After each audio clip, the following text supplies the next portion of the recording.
श्रावण महिना भक्तिभावाचा, तपश्चर्याचा आणि भगवान शंकराच्या चरणी समर्पणाचा काळ. भगवान शिवाचा अतिप्रिय म्हणून श्रावण महिना ओळखला जातो.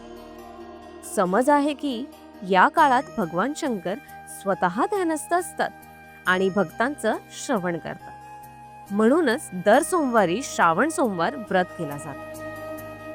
याच पवित्र महिन्यात हजारो भक्त कावड खांद्यावर घेऊन निघतात.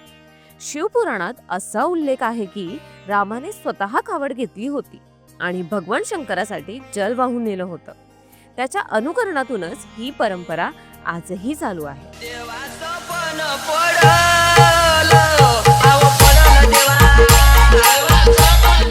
अशीच एक कावड यात्रा सौ नीताताई राजेश आडे यांच्या संकल्पनेतून श्री रामनवमी उत्सव समिती जवळा व श्री गणपती संस्थान खेड यांच्या संयुक्त विद्यमाने तरोडा येथून वाहत असलेल्या अडाण नदीच्या पात्रापासून जवळा गावाकडे निघणार आहे.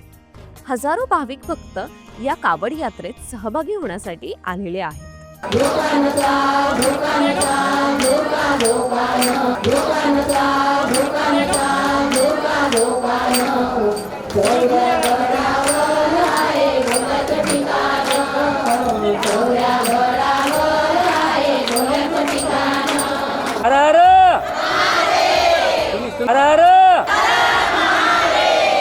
तरुण भक्त आपल्या मनात असलेली भावना, प्रेम, नवस आणि शिवभक्ती कावडीत उतरवत आहे. श्रद्धा जर हृदयात असेल तर ती कलेतून प्रकट होते म्हणतात. आजच्या नवयुवक भक्तांनी ते सिद्ध केलं. त्यांनी केवळ कावड सजवली नाही तर त्यात आपली भक्ती विणली आहे.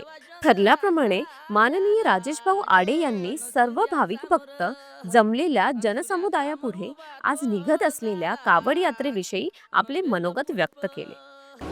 जेव्हा देवशैली आषाढी सुरू होते, देवशैली म्हणजे देव झोपी जातो. या आषाढी एकादशीला भगवान विष्णू झोपी जातो. भगवान विष्णू हा बालाजीचा आपल्या विठ्ठलाचा अवतार आहे. देव उठते कार्तिक एकादशी, त्यावेळेस देव उठतो. या ज्या 4 महिन्यात श्रावण महिन्यात चातुर्मासामध्ये जेव्हा झोपी जातो त्यावेळेस इतर देवाला आपल्याला प्रसन्न करावं लागते आणि त्याची पूजापाठ करावं लागते.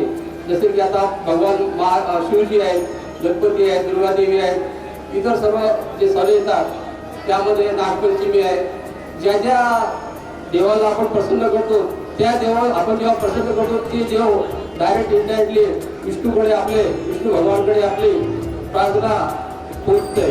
त्यामुळे या चातुर्मासामध्ये तामसी जेवण त्या सगळ्या गोष्टी वर्ज्य असतात. हा प्रजननाचा काळ असतो. वनस्पती असेल, इतर प्राणी असेल, हा याचं सगळं प्रजननाचा काळ असतो आणि यामध्ये जे काही तामसी जेवण केल्या जातात ते आपल्या शरीराला घातक असतात. त्यामुळे आषाढी एकादशी, देवशैली आषाढी एकादशी तो देवशैली आषाढी एकादशीपर्यंत आपण ज्या काही पोथी पुराण ज्या काही आपण देवाची पूजा करतो हे पूर्ण परमेश्वरापर्यंत जातो. त्याच निमित्ताने आपण ही जी कावड यात्रा केलेली आहे, खरोखरच ही एक चांगला उपक्रम आहे. यामध्ये जे सहभागी झालेले आहेत सगळं महिला मंडळ, सगळे तरुण वर्ग, सर्व मित्र कंपनी, खरोखर याचे मी आभार व्यक्त करतो. आणि तरुणवासियांनी जो काही सत्कार केलेला आहे याबद्दल सुद्धा मी त्यांचे आभार व्यक्त करतो. धन्यवाद. जय शिव. तसेच नीताताईंनी सुद्धा आलेल्या भाविकांचे शब्द सुमनाने स्वागत केले आणि एकूणच श्रावण महिन्यातील या उपक्रमाविषयी आपले मत मांडले. हे भोलेनाथ, ही कावड तुझ्या चरणी अर्पण करण्यासाठी घेऊन चाललोय. तुझ्या कृपेने ही यात्रा सफल हो, हीच भावना मनात ठेवून कावडीवर हळद कुंकू लावलं जातं, फूल वाहिली जातात, तूप दीप दाखवून आरती केली जाते.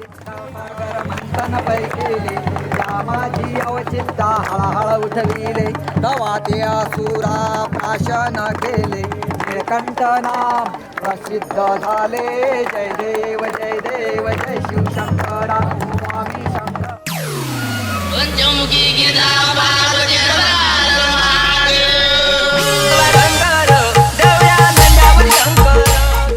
भगवान शिवाचा जयघोष करून आशीर्वाद घेऊन तरुण भक्तांनी कावड खांद्यावर घेतली.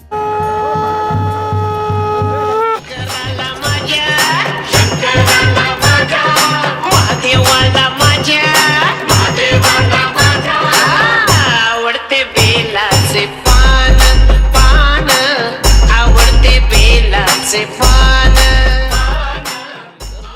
जवळा लोणी सर्कलमधील गावकरी, भाविक भक्त, मायमाऊल्या, तरुण मंडळी, भजन मंडळी, महिला भजन मंडळ, बेंजो आणि डीजेच्या तालावर भक्तिगीतावर भक्ती रसात तल्लीन झाली.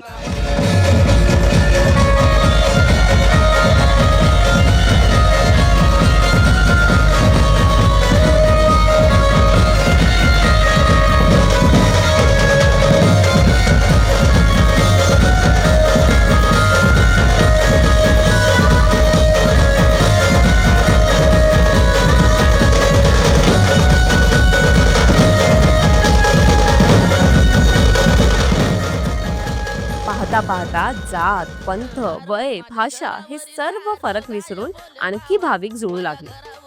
सगळे एकत्र चालू लागले. कोणी नाचत, कोणी गात, कोणी डमरू वाजवत, तर कोणी शांतपणे डोळ्यात अश्रू आणि ओठांवर बोल बमचा घोष घेऊन चालू लागले. कावड यात्रा ही केवळ धार्मिक परंपरा नाही, ही एक जिवंत अनुभव आहे, जो भक्तांच्या मनात अखेरपर्यंत जिवंत राहतो. रस्त्यावर उन्हाची तीव्रता असो, पावसाचा अडथळा असो किंवा थकव्याचा भार, भक्तांची श्रद्धा कधीही डगमगत नाही असे म्हणतात. ते आपल्याला या दृश्यातून आज प्रत्यक्ष पाहायला मिळत आहे.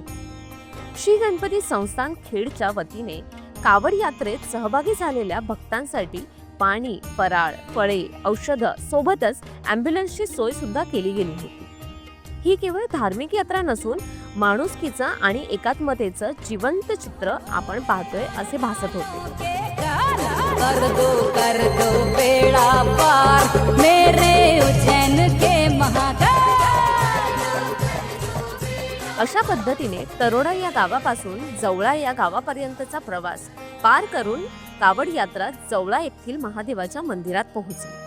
कावडमधील पवित्र जल कलश भगवान शंकराच्या पिंडीवर अर्पण केला जाते. त्या प्रत्येक थेंबामध्ये असतो भाविकांचा नवस, भक्ती, श्रद्धा आणि नतमस्तक भाव. याच यात्रेला 4 ऑगस्ट 2025 रोजी जवळा येथे सांगता सोहळा आयोजित करण्यात आला आहे. या भागाचे लोकप्रिय आमदार यांच्या धर्मपत्नी सौ प्रियाताई तोडसाम, उपाध्यक्ष भाजपा महिला आघाडी यवतमाळ जिल्हा, कामगार उपायुक्त राजेश भाऊ आडे, नीताताई आडे, माजी अध्यक्ष भाजपा यवतमाळ जिल्हा श्री राजूभाऊ डांगे व श्री तारेंद्र बोर्डे, तसेच गोवर्धन राठोड, विपिन राठोड, राजेश श्रीवास, सचिन आडे व संजय पांडे सर ही मंडळी मंचावर उपस्थित होती. त्यांच्या उपस्थितीने यात्रेचं स्वरूप केवळ धार्मिकच नव्हे तर सामाजिक सशक्ततेचं प्रतीक बनलं. महाकाल की बस्ती में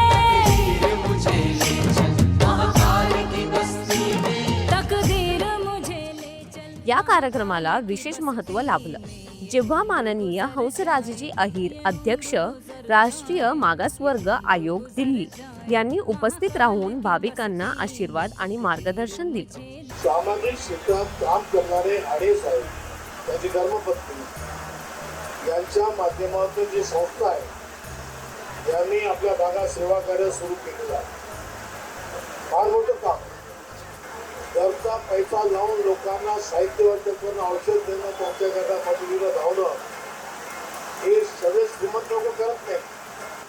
गरिबांची सेवा, रुग्णांची सेवा, विधवा महिलांना मदत करणं, आरोग्य सेवा देणं हे असं दैविक कार्य, सामाजिक कार्य, ज्या माध्यमातून समाजाला माझं काही देणं आहे ही भावना मनामध्ये घेऊन या लोकांनी काम चालू केलेलं आहे. त्यामुळे आभार मानतो.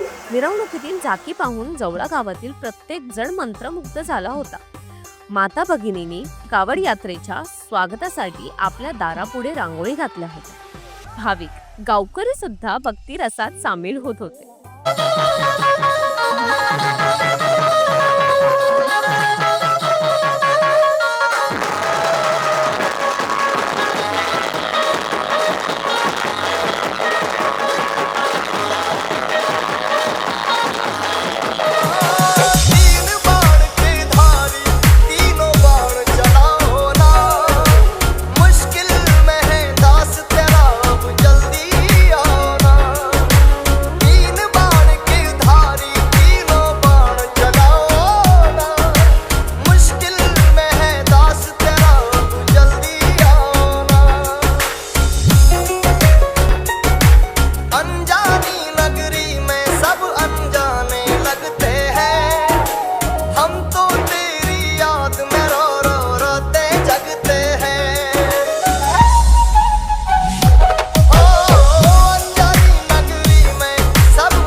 पद्धतीने कावड यात्रा जवळा या गावातून जल्लोषात फिरून संपन्न झाली.